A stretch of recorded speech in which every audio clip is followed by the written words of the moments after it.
평안하셨습니까? 송재호입니다. 어느 마을에 오래된 고목나무 한 그루가 있었습니다. 이 나무는 너무나 컸던 나무지 그 위에는 매가 날아와 둥지를 지었고 거기서 새끼들을 기르고 살았습니다. 그리고 나무 밑에는 산 돼지들이 새끼를 기르고 살고 있었습니다.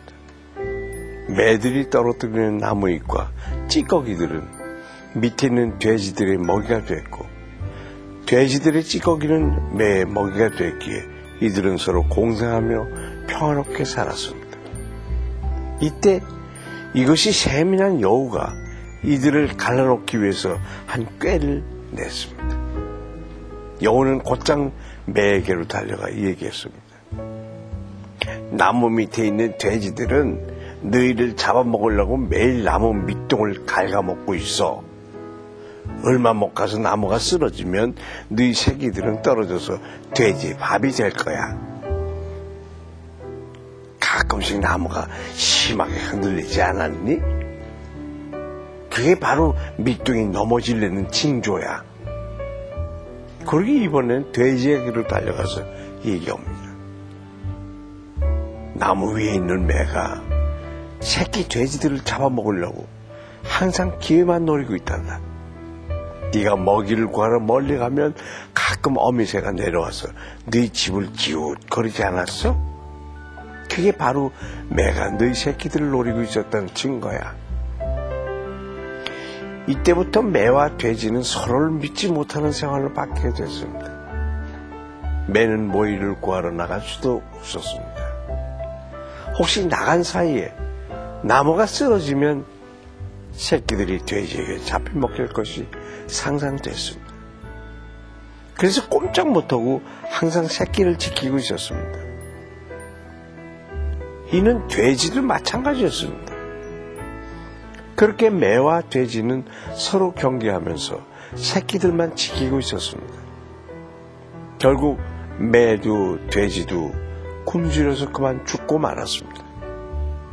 여러분, 이 얘기를 들으면서 여기 등장하는 여우가 사탄 같다는 생각이 들지 않으셨나요? 하나님은 우리와 함께 동역하여 이를 이루시기를 원하시는데 사탄은 하나님과 우리 사이를 이간질합니다. 우리에게 불신을 심어주죠. 오늘 말씀을 묵상하시면서 혹시 우리에게 주님을 향한 원망과 불신은 없었는지 생각해 보시도록 하십시다.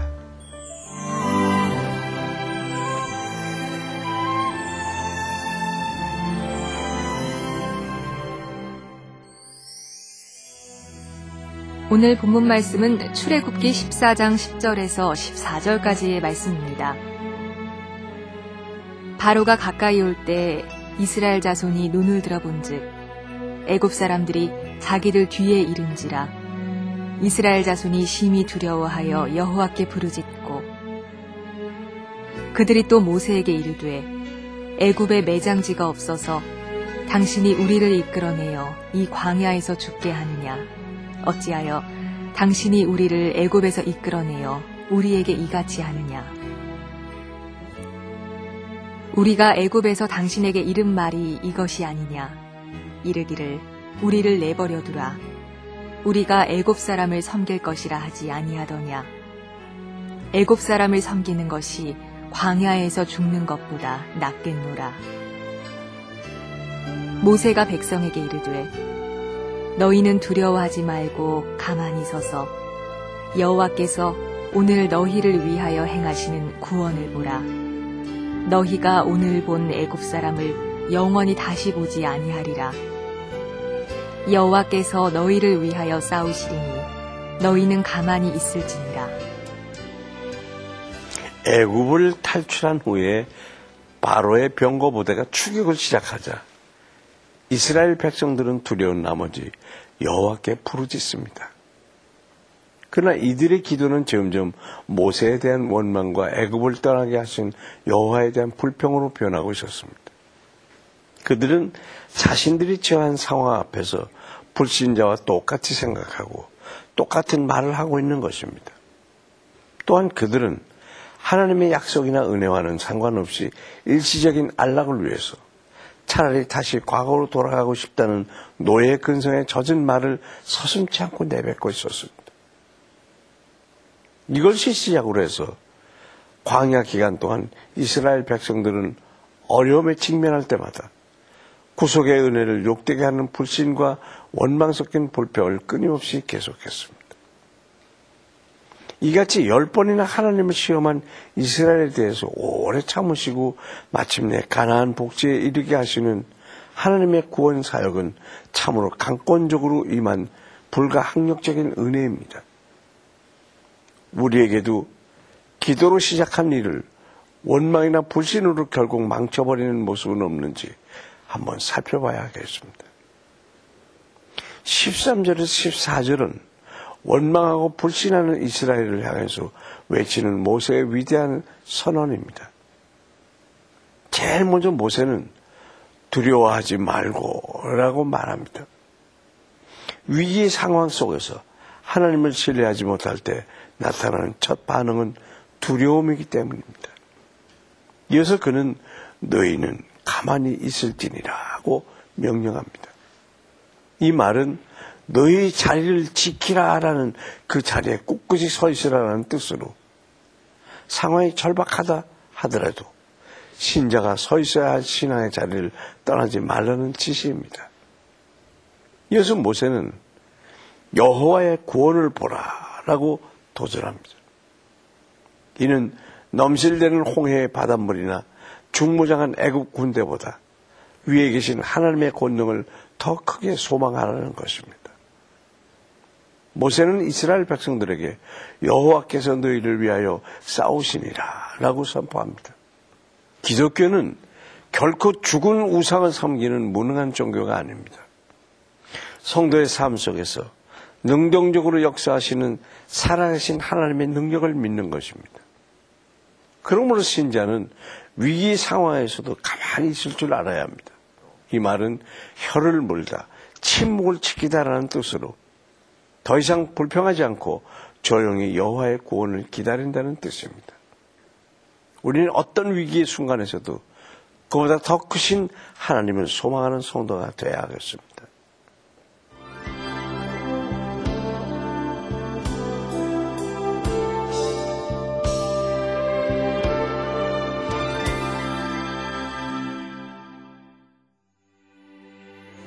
사랑과 은혜가 풍성하신 하나님 아버지, 오늘도 말씀을 통해서 주님을 더 깊이 알게 하시니 감사드립니다.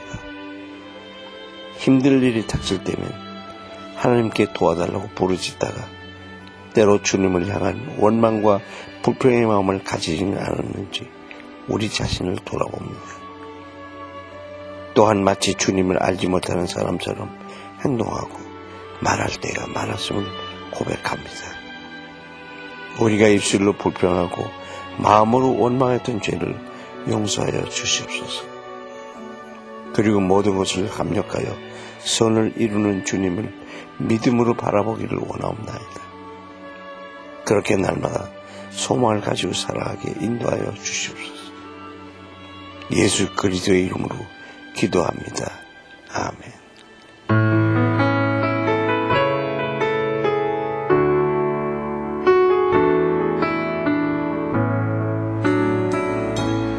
모든 능력과 모든 권세 모든 것 위에 뛰어나신 주님, 세상이 증량할 수 없는 지혜로 모든 만물 창조하셨네. 모든 나라와 모든 보좌, 이 세상 모든 경이로움보다, 이 세상 모든 값진 보물보다 더욱 귀하신 나의 주님. 십자가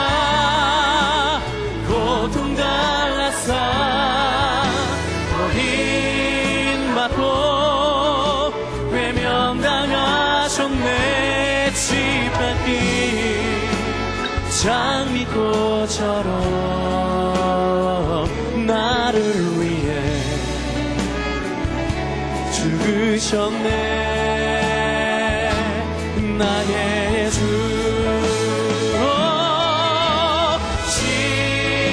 십자가 고통당하사 버림받고 외면당하셨네. 지벽이 장미꽃처럼 나를 위해 죽으셨네. 나의 주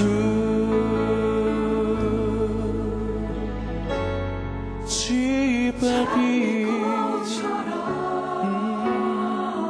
나를 위해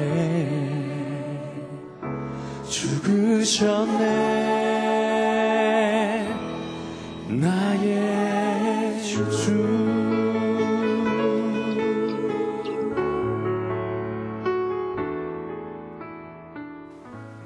네덜란드를 여행하다 보면 빠지지 않는 관광 코스가 있습니다. 안네의 일기로 유명한 유대인 소녀 안네 프랑크의 집입니다. 3층으로 된 그 집 꼭대기에 올라가 보면 책장이 있는데요. 그것을 옆으로 살짝 밀면 비밀 통로가 나옵니다.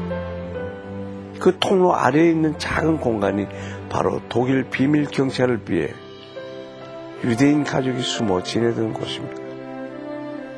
그곳에서 13살의 어린 소녀 안네는 일기를 썼습니다. 그녀의 일기에 이런 대목이 있습니다. 우리의 세계가 어둠의 세력에 점점 포위되고 있는 것을 느낍니다. 우리는 공포와 죽음이 다가오고 있는 것을 느낍니다. 그러나 동시에 우리는 이 공포와 학살과 죽음과 전쟁의 건너편에서 우리를 향해 다가오는 하나님의 나라의 빛을 바라봅니다. 우리에게 하나님 나라는 곧 평화의 이유입니다. 우리는 이 희망 때문에 작은 공간에서도 천국을 경험합니다. 견디기 힘든 상황에서 성도가 할 수 있는 가장 아름다운 일은 주님께 소망을 가지는 것이 아닐까요? 어떤 일이 일어날지 모르는 하루하루를 살아가시는 여러분, 오늘도 주님께 소망을 품고 한 걸음씩 옮겨가십시다. 송지율 큐티 동행 여기서 마치겠습니다. 감사합니다. 안녕히 계십시오.